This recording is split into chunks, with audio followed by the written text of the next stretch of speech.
Naquela manhã abafada em São Paulo, o sol mal havia despontado quando as manchetes começaram a pipocar em todos os portais de notícias esportivas. As letras em negrito saltavam da tela dos celulares. Kaká acusado de receber comissão irregular em transferência de jovem promessa. Bastaram poucas horas para que as redes sociais se tornassem um campo de batalha. Hashtags com o nome dele subiam aos trending topics e uma avalanche de comentários se espalhava como fogo em capim seco. No bairro simples onde ficava a sede recém-construída do Clube Esperança do Sul, a atmosfera também havia mudado. O clube, criado com a missão de oferecer oportunidades para meninos de comunidades carentes, agora estava no olho do furacão. A transferência do jovem atacante Rafael, de apenas 18 anos, para uma equipe europeia de médio porte, cujo nome sequer fora revelado oficialmente, deveria ser motivo de celebração. Mas, em vez disso, tornou-se a faísca para uma tempestade. Kaká, que aceitara ser conselheiro voluntário do projeto, foi colocado no centro das suspeitas. Segundo fontes anônimas, ele teria intermediado a negociação exigindo uma porcentagem escondida, algo considerado antiético e ilegal. Ninguém sabia dizer quem eram essas fontes, mas a manchete já tinha feito estrago suficiente. Na frente do CT do clube, repórteres se amontoavam. Câmeras apontavam para cada carro que chegava, microfones estendidos em busca de uma declaração explosiva. Quando o veículo preto simples estacionou e Kaká desceu, usando apenas uma camiseta clara e calça jeans, o burburinho se transformou em clamor. Kaká, é verdade que o senhor lucrou com a venda de Rafael? Gritou um jornalista. Como o senhor responde às acusações de corrupção? Berrou outro. O senhor não deveria dar o exemplo. A cada passo, ele era bombardeado com perguntas afiadas. Alguns torcedores que se aglomeravam ali começaram a vaiar. Outros, em silêncio, filmavam com os celulares. Kaká manteve o olhar sereno, mas por dentro sentia o peso do mundo em seus ombros. Ele sabia que bastava uma frase mal interpretada para aumentar o incêndio. Escolheu o silêncio. Passou pelo corredor humano de câmeras e entrou no portão do clube sem dizer palavra.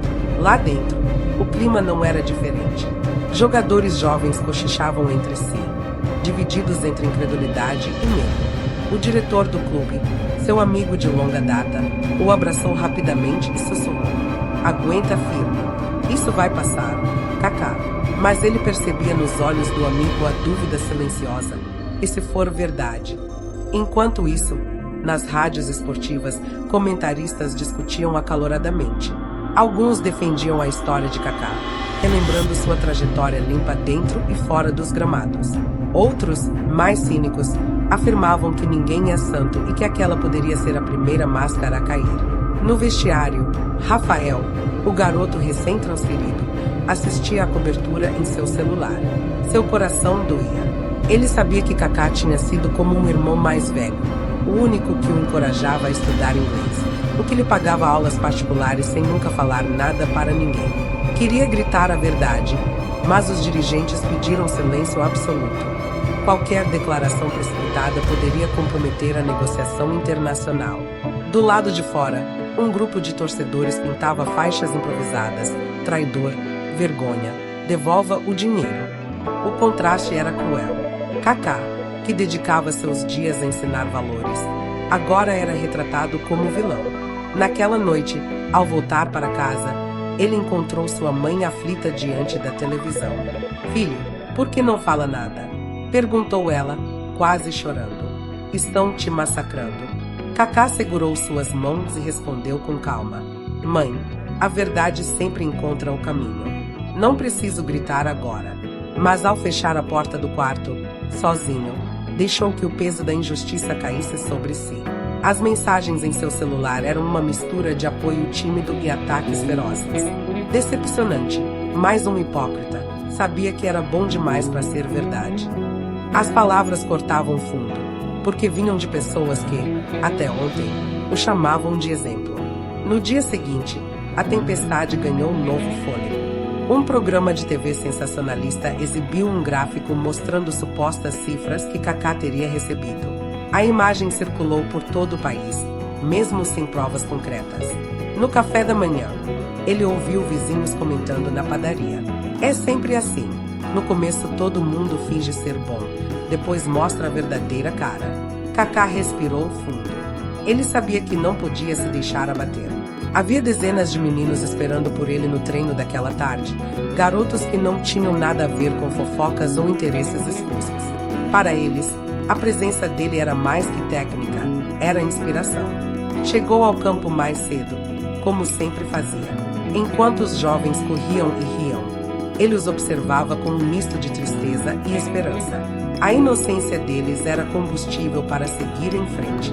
No entanto, também notava que alguns cochichavam olhando em sua direção. Até ali, o veneno da dúvida já havia se infiltrado. Um dos meninos mais novos, de apenas 13 anos, criou coragem e perguntou: Professor, é verdade o que estão falando na TV? O silêncio pairou pesado. Kaká se abaixou até ficar na altura dos olhos do garoto e respondeu: O que importa não é o que dizem, mas o que a gente faz. O tempo mostra quem somos de verdade. A frase simples ecoou no campo. Os demais ouviram. Alguns sorriram tímidos. Outros ainda permaneciam confusos. Mas naquele momento, a semente da confiança começava a ser plantada. Mesmo assim, fora dos portões, a tempestade só aumentava. A cada hora, novos vídeos, memes e piadas invadiam a internet. Para muitos, ele já havia sido condenado sem direito à defesa. E assim terminava a primeira semana de um escândalo que parecia não ter fim. Kaká, o símbolo de fé e integridade, agora estampava capas de jornais como suspeito de corrupção. Mas no fundo do seu coração, ele sabia, a verdade ainda estava por vir. Naquela segunda semana depois da explosão do escândalo, parecia que o Brasil inteiro havia se transformado em um tribunal. As televisões repetiam os mesmos debates, os jornais estampavam as mesmas fotos, as redes sociais se multiplicavam em memes e piadas.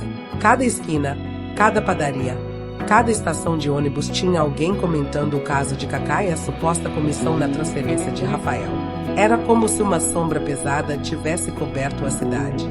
O silêncio dele, em vez de amenizar as suspeitas, parecia alimentar ainda mais a fúria coletiva.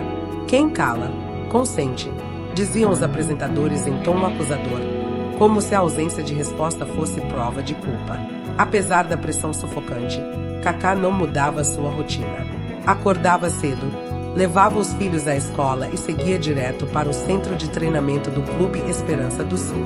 Chegava sempre antes dos meninos, preparava cones, revisava pranchetas, alinhava os coletes. Quando o portão se abria e a molecada entrava correndo, ainda sonolenta, ele os recebia com o mesmo sorriso de sempre, ainda que por dentro carregasse uma dor silenciosa. Alguns garotos retribuíam com timidez, outros evitavam seu olhar, inseguros sobre o que acreditar. Era impossível blindar aquelas crianças da tempestade que vinha de fora. No primeiro treino após a nova leva de manchetes, o ambiente estava carregado. O vestiário, normalmente barulhento e alegre, parecia uma biblioteca tensa. Os meninos mexiam no celular, cochichavam entre si, fingiam concentração enquanto acompanhavam discretamente os comentários nas redes. Kaká percebeu, mas fingiu não notar. Esperou todos se reunirem no campo. Em vez de começar com bola, pediu silêncio. Meninos, o futebol é mais que dribles e gols. É caráter. É resistir quando o mundo diz que você não vai conseguir. O que define um jogador não é como ele comemora a vitória, mas como se levanta depois da injustiça. Ninguém ousou interromper. As palavras não mencionavam diretamente o escândalo, mas todos entenderam o recado. Um silêncio respeitoso tomou conta, e alguns chegaram a engolir em seco, emocionados.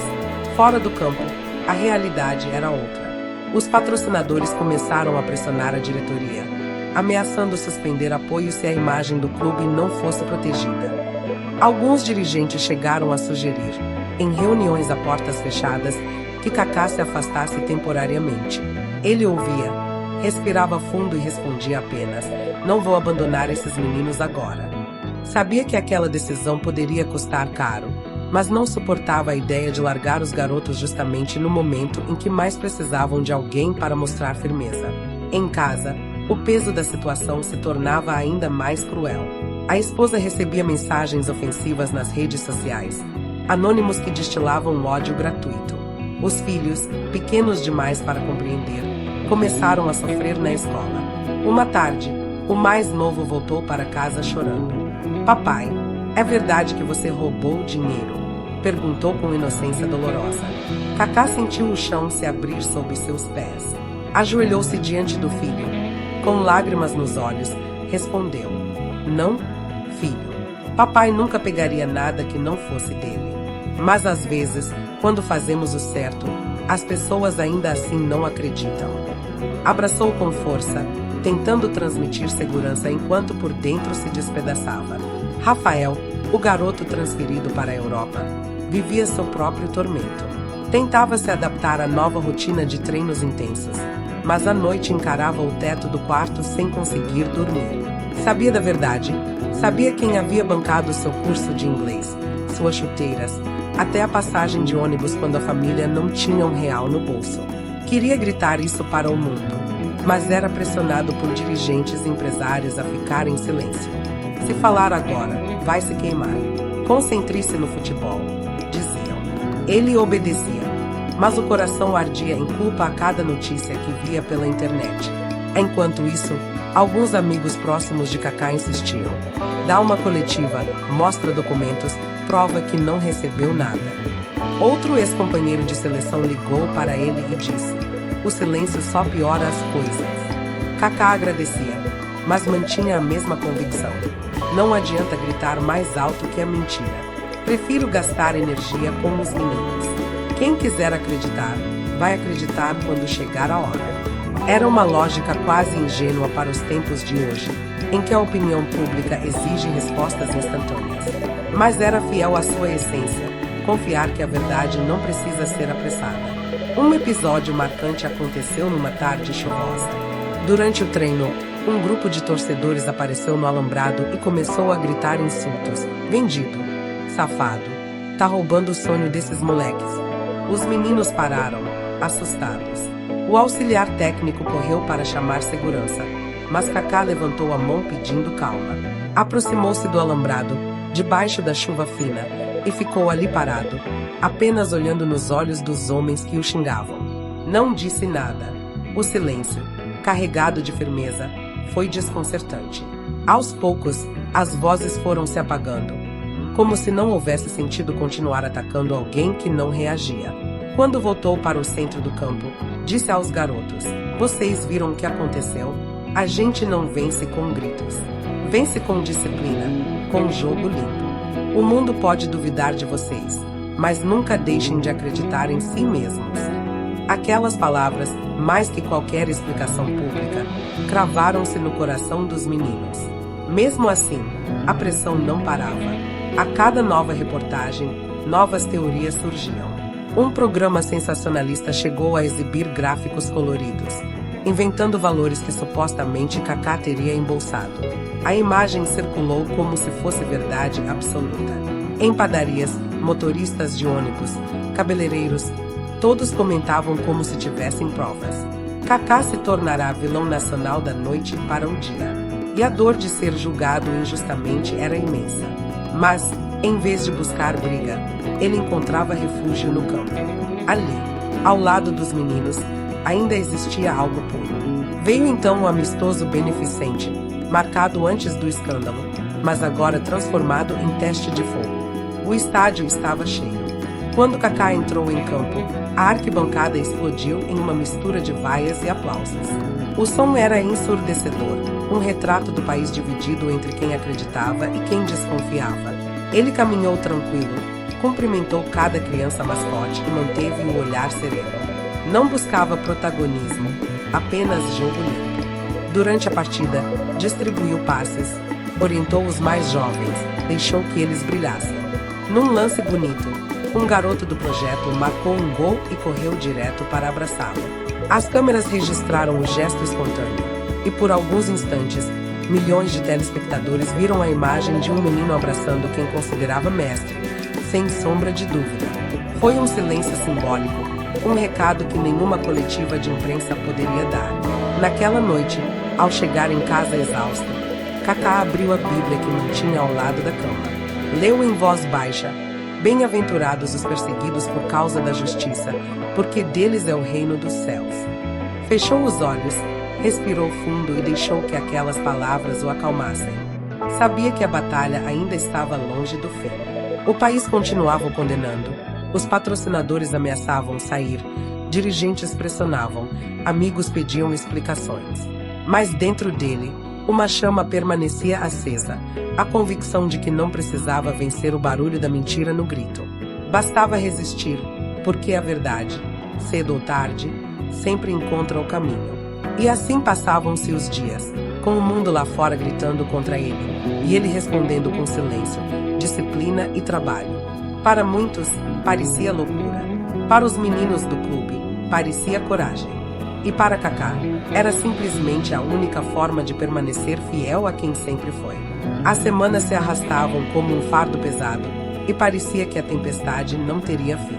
Cada dia surgia uma nova matéria, uma nova especulação, um novo programa de televisão explorando a imagem de Kaká como se fosse novela. Ele já havia se acostumado a atravessar corredores de microfone sem responder, a sentir olhares de desconfiança até dentro do próprio clube, a ver a própria família sofrer por algo que não havia feito. Por mais que doesse, continuava firme, treinava os meninos, aconselhava, sorria quando podia, chorava em silêncio quando estava sozinho. Mas algo começava a se mover nos bastidores, como uma corrente subterrânea prestes a emergir. Foi numa manhã de sexta-feira que a primeira rachadura na mentira surgiu.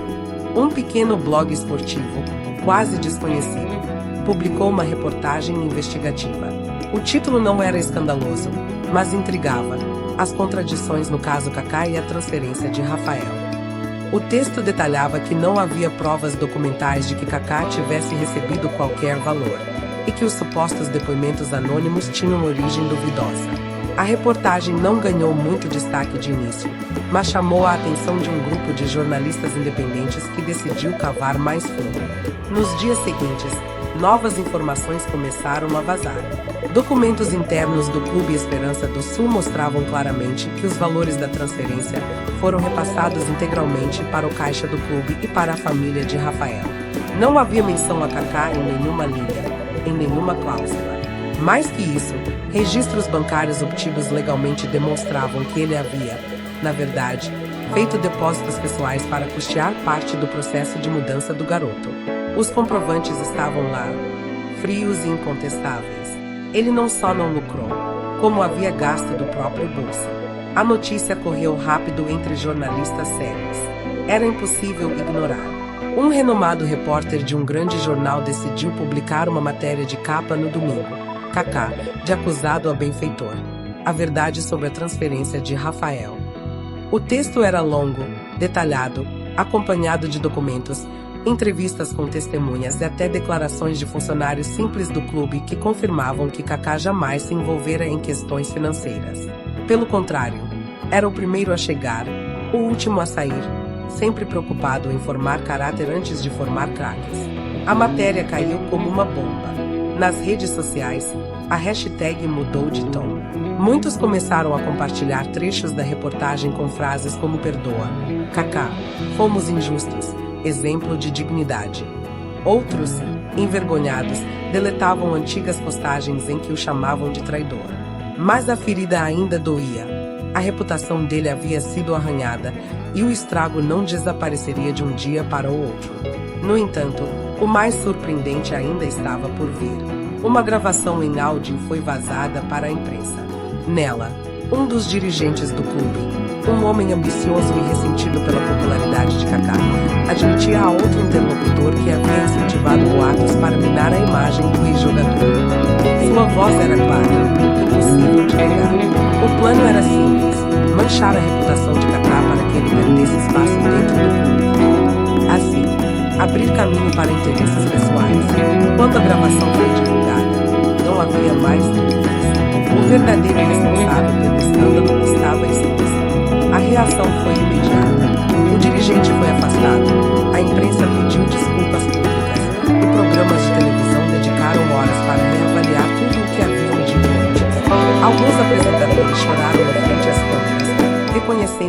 condenado um homem inocente. Mas, para Kaká, as lágrimas tardias da mídia não apagavam as noites insones, nem as perguntas dolorosas dos filhos, nem o sofrimento da família. Quando chegou ao treino na manhã seguinte à divulgação da gravação, encontrou uma cena inesperada. Centenas de torcedores estavam em frente ao CT, mas não havia vaias, nem insultos. Havia cartazes com frases como "Desculpa, Kaká, estamos com você. Obrigado por não desistir." Muitos choravam, outros apenas aplaudiam em silêncio. Ao atravessar a multidão, Kaká não levantou os braços, não discursou, não apontou o dedo para ninguém. Apenas cumprimentou com um gesto humilde. Entrou pelo portão e seguiu para o campo. O silêncio dele, outra vez, falava mais que 1000 palavras. Os meninos do clube estavam em êxtase. Quando ele apareceu no gramado, todos correram em sua direção, abraçando, gritando seu nome. A cena era quase cinematográfica. Dezenas de jovens, suados e felizes, cercando aquele homem que havia se tornado não apenas técnico ou conselheiro, mas símbolo de resistência e dignidade. Kaká abraçou um por um, emocionado. Lágrimas discretas escorriam, mas ele não tentava escondê-las. Eram lágrimas de alívio, não de vingança.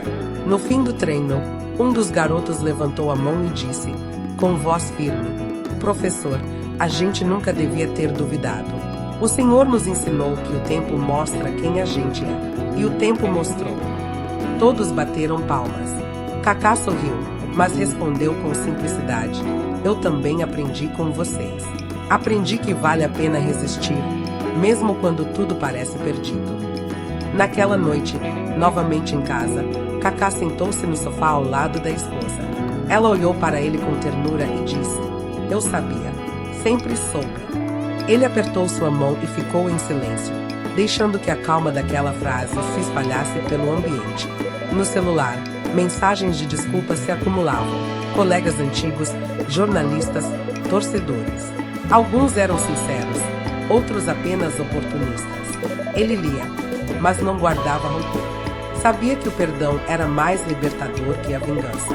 Enquanto o país comentava a reviravolta, Kaká preparava-se para o próximo treino como se nada tivesse acontecido. No fundo, a vitória não era sobre os críticos, nem sobre os dirigentes corruptos.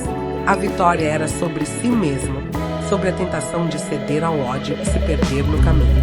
Permanecer firme em silêncio havia sido sua maior prova. E agora, com a verdade exposta, sua imagem não era apenas recuperada, era elevada. De ídolo do futebol, tornava-se exemplo de caráter. O escândalo havia sido desfeito, mas as cicatrizes ficariam.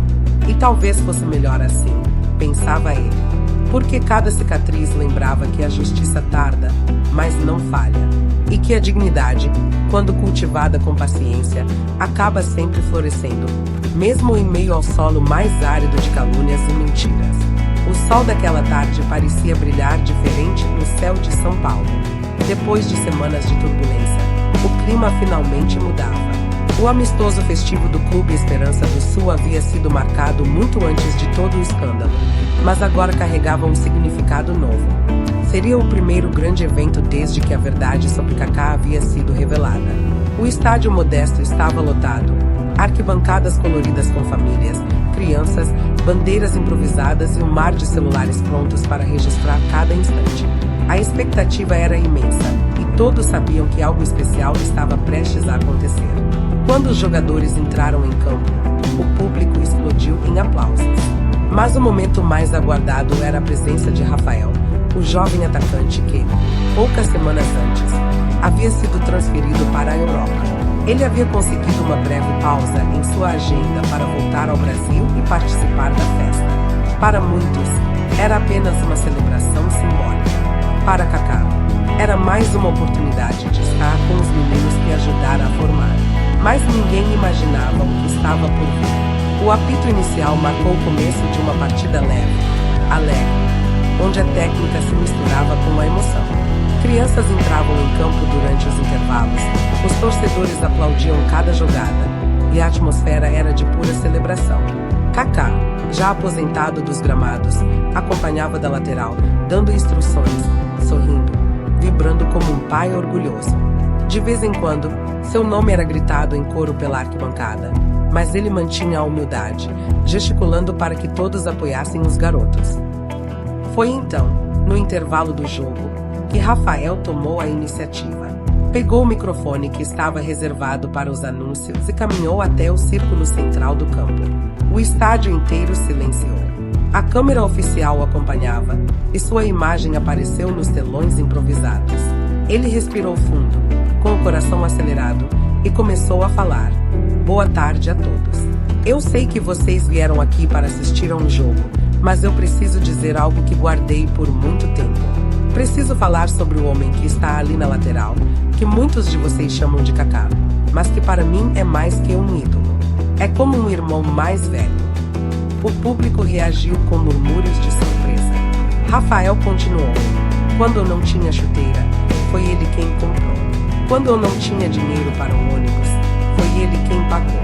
Quando eu precisava aprender inglês para realizar meu sonho, foi ele quem contratou uma professora e nunca deixou ninguém saber.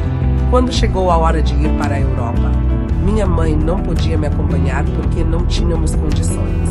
E foi ele, com o próprio bolso, quem comprou a passagem para que ela estivesse ao meu lado nos primeiros meses. Se hoje eu estou lá fora, realizando meu sonho, é porque esse homem acreditou em mim mais do que eu mesmo acreditava. As palavras caíram como um raio no estádio. Muitos torcedores começaram a chorar, outros aplaudiam de pé. Rafael fez uma pausa, enxugou os olhos e completou. Vocês ouviram mentiras, vocês acreditaram em boatos, e eu também fui covarde por não falar antes. Mas hoje, eu não posso mais me calar. Eu preciso que todos saibam que Kaká nunca me pediu nada em troca. Ele só me deu. E tudo que ele fez foi por amor ao futebol e por amor às pessoas. Nesse instante, ele largou o microfone e correu até a lateral, onde Kaká observava, atônito, com os olhos marejados. O jovem o abraçou com força, e a cena foi transmitida ao vivo para milhares de lares. O estádio inteiro se levantou, aplaudindo sem parar. Os meninos do clube correram para cercá-los, e em segundos Kaká estava no meio de uma roda de abraços, lágrimas e sorrisos. Era uma catarse coletiva, como se toda a dor e injustiça das últimas semanas fossem lavadas ali, naquele abraço. As câmeras registravam torcedores chorando, jornalistas emocionados, famílias inteiras cantando músicas de apoio. A multidão, que antes o havia vaiado e condenado sem provas, agora pedia perdão com palmas, com lágrimas, com olhares sinceros. Alguns levantavam cartazes escritos às pressas: Desculpa, Kaká, você é nosso orgulho. Obrigado por não desistir. Kaká, no entanto, não fez discurso de revanche. Pegou o microfone de volta, respirou fundo e disse apenas: Eu não tenho nada a cobrar de vocês. Só tenho a agradecer. Porque, mesmo quando o mundo duvida, a gente aprende que vale a pena permanecer fiel ao que acredita. Eu só quis ajudar, e vou continuar ajudando. Não importa o que digam. Sua voz tremia, mas era firme. O estádio explodiu em aplausos novamente, desta vez ainda mais fortes, como se cada batida de palma fosse um pedido de desculpa e uma declaração de amor. A partida continuou, mas o futebol já não era o mais importante. O que todos levariam para casa não era o placar, mas a lembrança daquele momento em que a verdade brilhou mais forte que qualquer mentira. Quando o jogo terminou, a multidão invadiu simbolicamente o gramado para se aproximar de Kaká, mas sem agressividade, apenas com abraços e lágrimas. Ele posou para fotos com crianças, conversou com idosos, assinou camisas, sempre com a mesma humildade de quem nunca buscou glória pessoal. Naquela noite, os telejornais transmitiram as imagens em rede nacional. As manchetes mudaram de tom. Kaká, exemplo de dignidade, de acusado a herói novamente. O perdão coletivo de uma nação. Mas, para ele, nada disso importava tanto quanto o olhar de gratidão dos meninos do clube e a paz de finalmente ter sua verdade reconhecida. Em casa, sentado no sofá ao lado da família, Kaká recebeu mensagens de todo o mundo. Jogadores, ex-companheiros, até adversários o parabenizavam pela postura. Ele respondia a poucos, sem ostentação. O que mais valorizava era ver os filhos sorrindo de novo, sem medo de ir à escola no dia seguinte. A esposa, emocionada, segurava sua mão e dizia: "Agora todos sabem o que eu sempre soube." Ele apenas sorriu, deixando que as lágrimas falassem por ele. Os dias seguintes foram de reconciliação. O dirigente responsável pelos boatos foi afastado definitivamente, e a justiça abriu investigação. Mas Kaká não comemorava a queda do inimigo. Continuava focado nos treinos, na formação dos garotos, no projeto de transformar vidas através do esporte. Para ele, a maior vitória não era limpar seu nome, mas mostrar que é possível resistir sem ódio, vencer sem gritar, ser exemplo mesmo quando o mundo inteiro duvida. O episódio deixou cicatrizes, é verdade, mas também deixou uma lição que ecoaria por muito tempo. As calúnias podem ferir, mas não destroem quem permanece fiel à sua essência. Naquele estádio, diante de milhares de pessoas, Kaká não apenas recuperou sua honra, ele a elevou a um patamar maior, transformando dor em esperança, silêncio em mensagem, injustiça em prova de caráter. E assim se encerrava aquela história, não como uma vingança, mas como uma redenção coletiva. Porque, no fim, todos entenderam que a verdadeira grandeza não está apenas nos títulos ou nos gols, mas na coragem de ser justo quando é mais difícil, e na dignidade de nunca abandonar o caminho da bondade. Kaká havia vencido, mas sua vitória era de todos. Era a vitória da verdade sobre a mentira, da luz sobre a escuridão, da fé sobre a dúvida.